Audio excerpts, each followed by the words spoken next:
Nesta tarde contamos com o nosso companheiro de jornada, o Paulo Henrique, que nos falará sobre vida e obra de Santo Agostinho. Que Jesus Obrigado, o ilumine. Que o amor de Jesus nos envolva.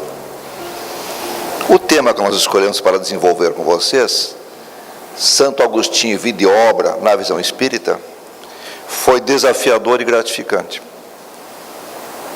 Temos estudado, lido a bibliografia que nos foi disponibilizada e pesquisada. Tenho certeza que nós trataremos aqui de umas personagens mais importantes da história cristã. E vamos tentar demonstrar isso durante a nossa exposição de forma didática, de forma que todos compreendam a importância de Santo Agostinho na doutrina espírita e para o mundo cristão como um todo.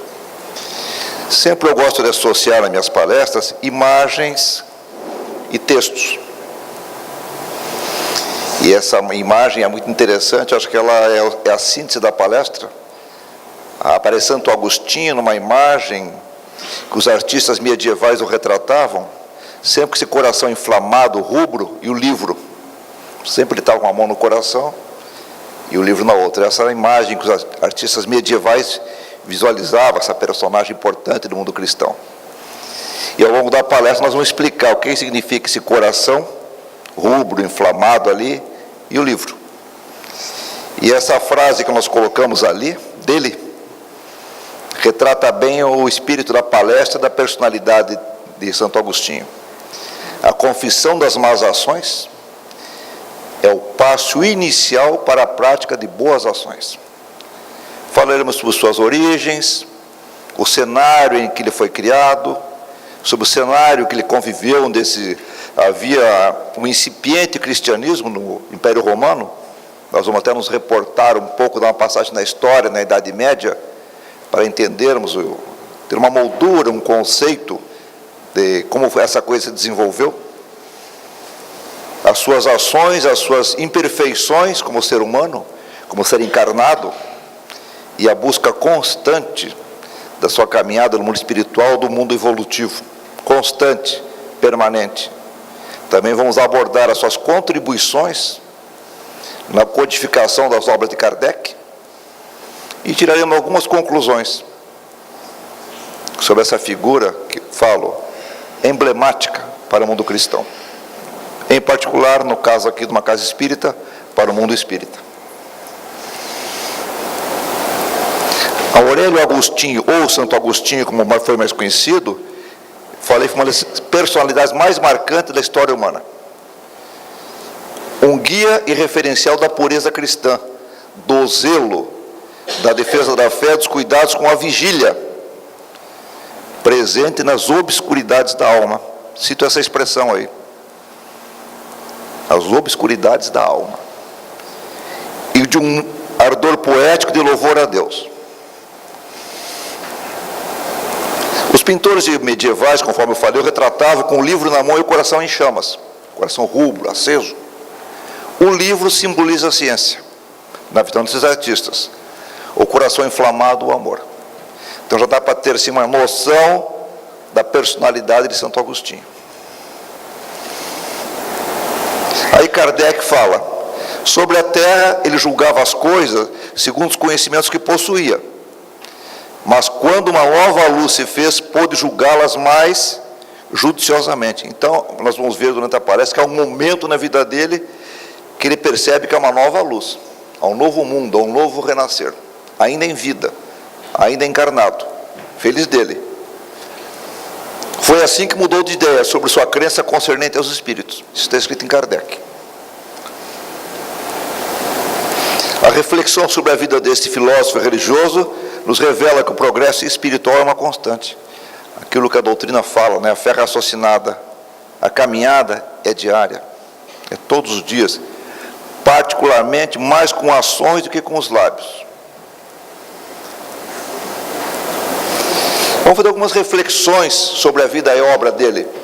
Aí eu me questionei quando estava desenvolvendo, como é que eu vou abordar? Vou fazer alguns questionamentos para mim mesmo. E vamos responder juntos. Quem foi Santo Agostinho?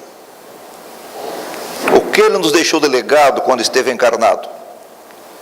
Qual a sua importância na codificação da doutrina espírita? Esses foram os 3 parâmetros que eu segui para desenvolver a palestra. Não podemos falar em Santo Agostinho sem repassarmos um pouco na nossa história antiga, a Idade Média. Aí está traçado em vermelho os limites que era o Império Romano nos tempos de Cristo. Parte da Europa, parte da Ásia, parte do norte da África. Você vê que era imensurável, com 2 sedes principais.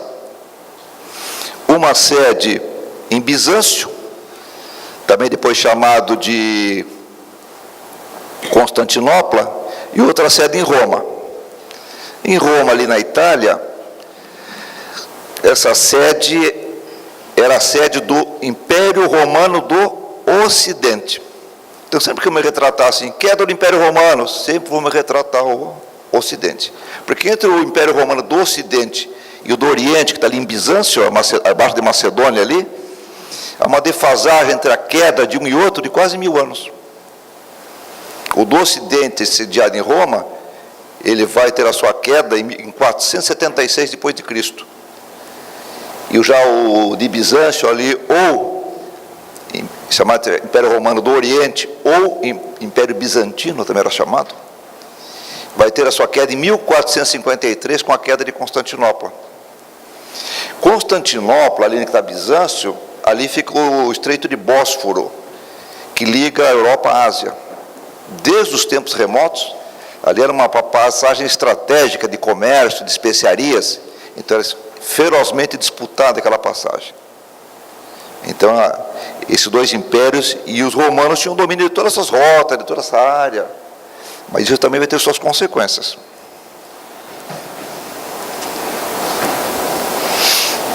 Vamos ver os cristãos e o Império Romano.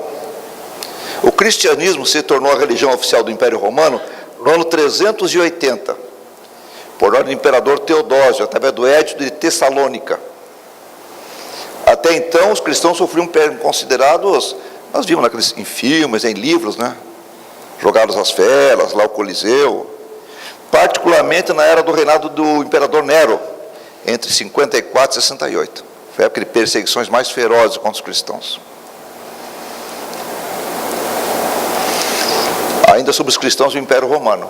O início da decadência do Império do final do século II e a ameaça de invasões bárbaras iniciou-se outro período de uma perseguição dura aos cristãos, que se recusavam a servir no exército romano. Então, essa queda do Império Romano, ela começa quando os bárbaros, que não tinham terras tão férteis, o clima não era tão favorável, eles chamavam de bárbaros seus vizinhos, quer do norte, quer do oriente, que não falavam o latim, e não eram pessoas muito cultas, eram pessoas assim atrasadas, e eles queriam ter direito a terras, a plantio, porque eles viam o mundo romano, o Império Romano se desenvolvendo. Então eles chamavam de bárbaros, de vândalos, mas na realidade não tinha assim, e eram realmente ferozes, assim, nas suas ações, eles eram bastante rudes, assim, essas invasões chamadas de bárbaras. Não respeitavam templos, nem pessoas, nem mulheres, nem crianças, eles entravam e era terra arrasada. E os cristãos se recusavam a servir o exército romano. E nessa mesma época, os motivos da queda do Império Romano é que se dá a libertação dos escravos lá. Então, quem era escravo, o romano, quando expandia, os povos conquistados viravam escravos, trabalho gratuito, mão de obra especializada. E com a liberação desses escravos que eles conquistaram, aí começou a se adotar o regime de colonato, esses caras começaram a ter direitos, não querer servir, querer ser um pequeno agricultor, e já foi um problema além da queda da sociedade, da moral, da ética. O Império Romano, numa época pequena aí, assassinatos de imperadores, perseguições, então a coisa começou quando fala queda do Império, fala Império Romano do Ocidente, de Roma.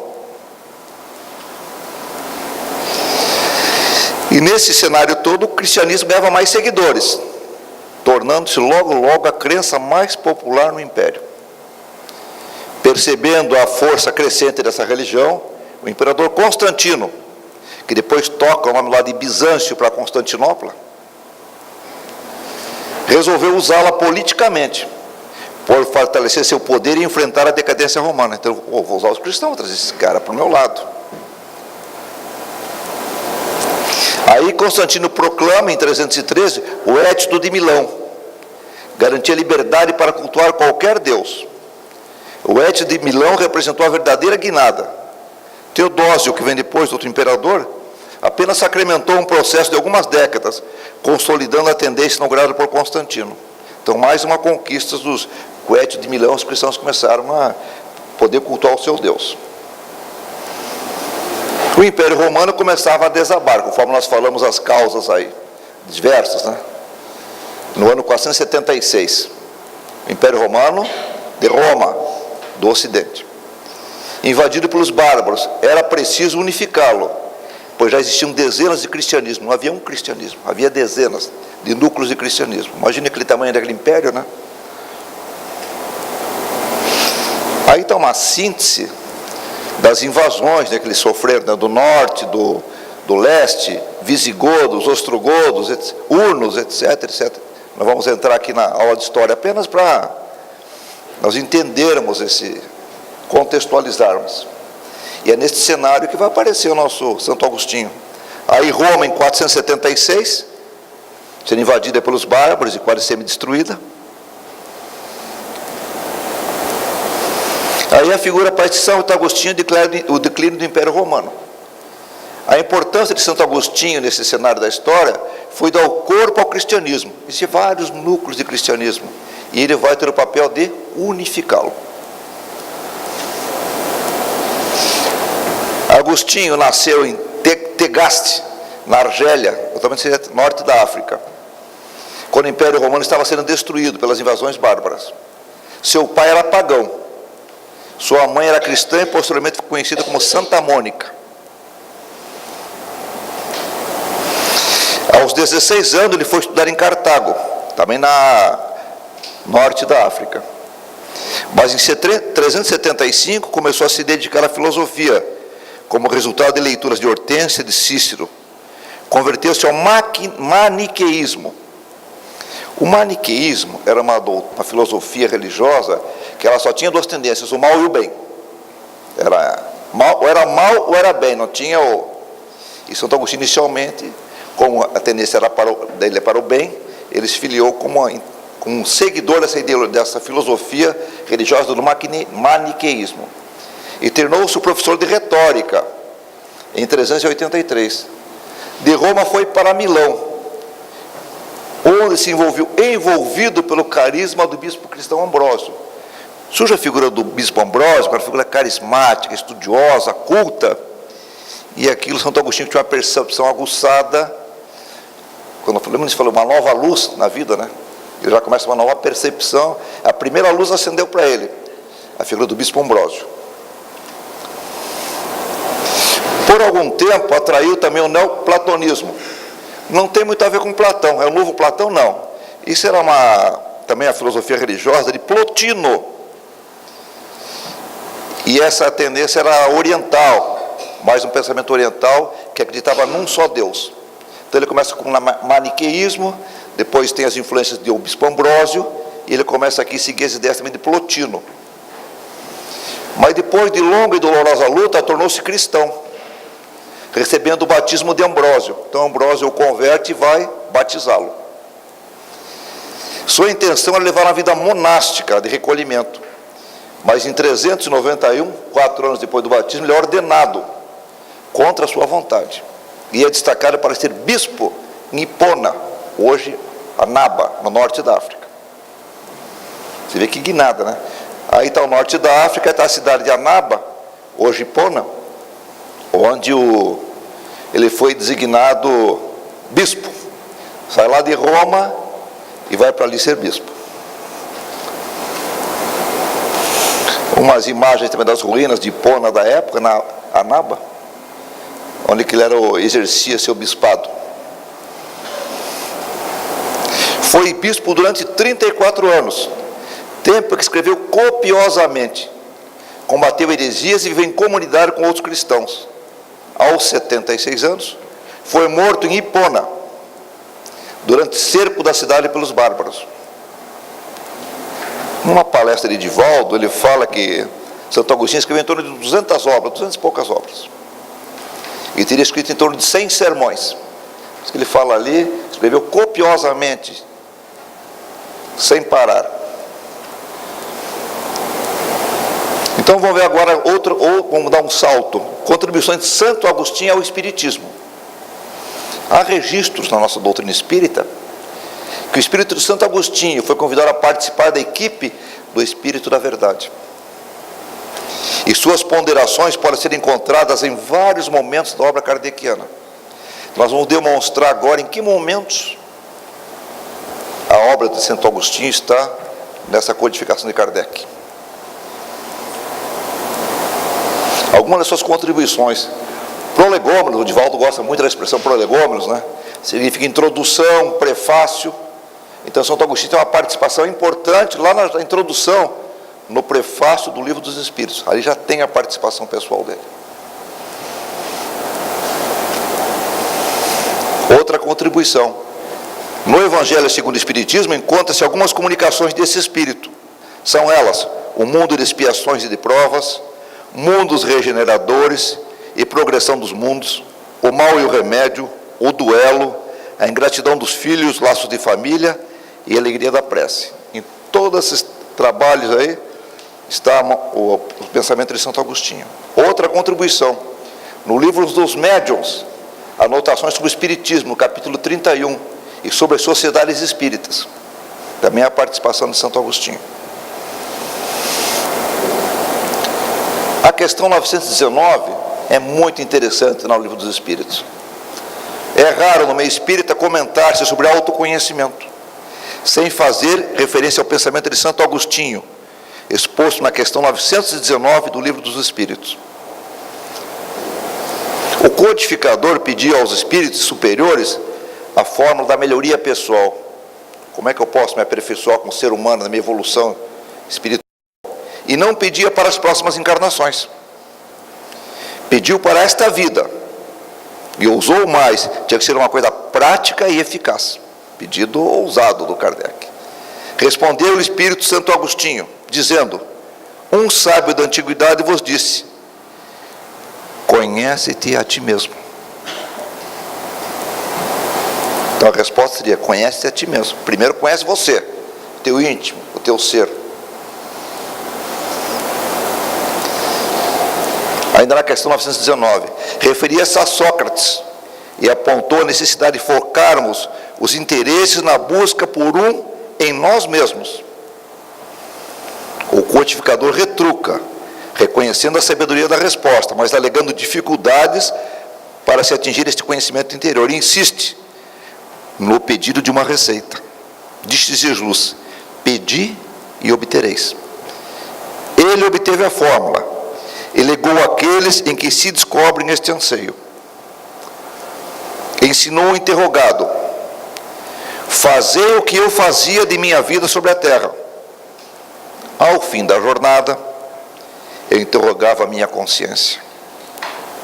Passava em revista o que eu fizera e me perguntava se não faltara algum dever, se ninguém tinha nada a lamentar de mim.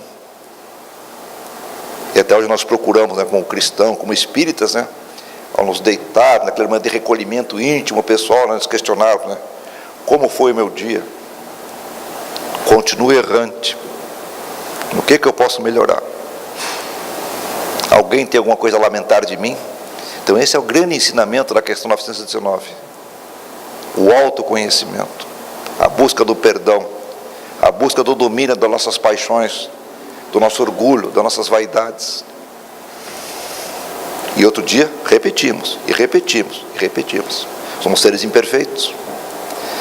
Estava dada a receita da espiritualidade prática e eficaz para já se melhorar nesta vida: conhecer a si mesmo, examinando a sua consciência. E tem das 200 e poucas obras que Divaldo tem, ele tem duas obras que se destacam muito.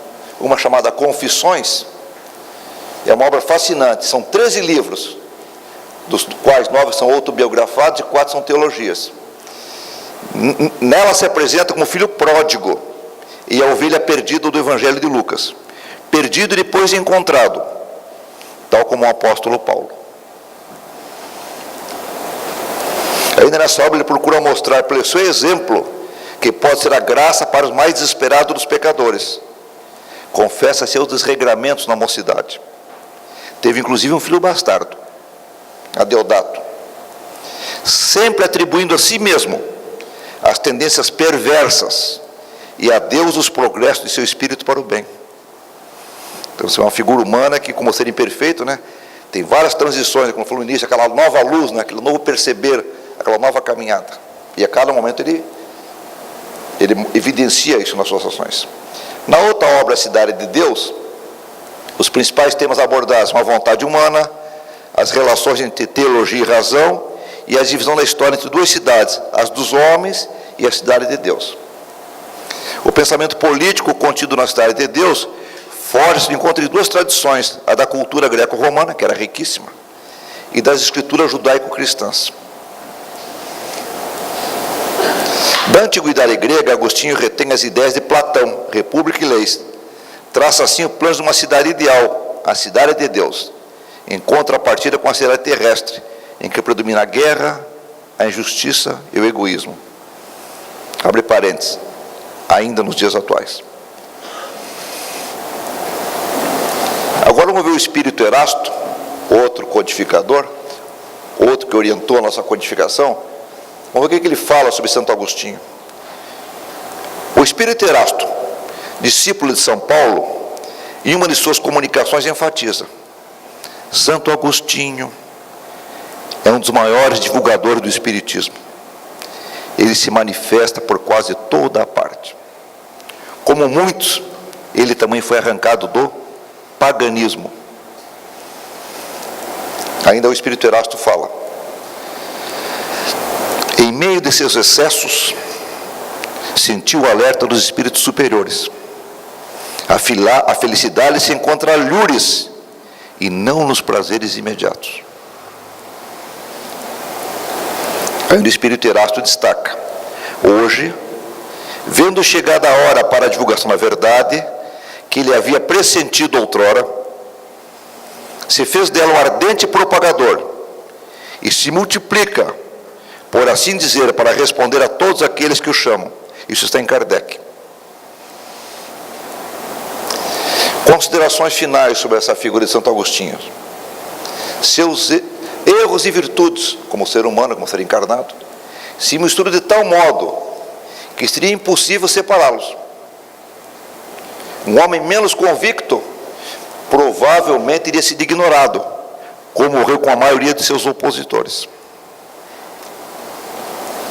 Santo Agostinho foi o espírito necessário num tempo de caos, pluralidade de doutrinas e decadência final da sociedade romana, conforme mostramos ao longo do início da nossa palestra. Algumas conclusões. Seu proceder é perfeitamente sintonizada com as verdades pregadas por Jesus. Suas obras são acessíveis a todos e não se submetem ao rigor dogmático da época, mas revelam-se dispostos a apontar o caminho libertador. Enfim, o seu comportamento, a sua determinação e perseverança são exemplos para a transformação das criaturas. Sua busca incansável pelas verdades espirituais evidencia sua formação essencialmente cristã. O produto da fórmula da questão 919 que nós debatemos, daquela busca do autoconhecimento, é uma visão clara de quem somos e do que precisamos reformar. Nós temos essa percepção quando olhamos para dentro de nós. A promessa final é excelente: nada menos que uma felicidade eterna. Aí o desafio: vale a pena tentar outra vez, recomeçar todos os dias nas nossas reflexões e particularmente nas nossas ações, dominando nossas paixões, nossos vícios, na busca dessa caminhada bonita, restauradora, revigoradora de uma encarnação próxima melhor, com fardo e um jugo mais leve. Essa foi a bibliografia utilizada e essa imagem com uma nova mensagem. A A felicidade está em continuar a desejar o que se possui. Muito obrigado a todos e uma boa tarde. Agradecemos ao companheiro Paulo Henrique por nos ter trazido a obra e a vida desse espírito de escola, que nos deixou um ensinamento muito importante à nossa renovação interior.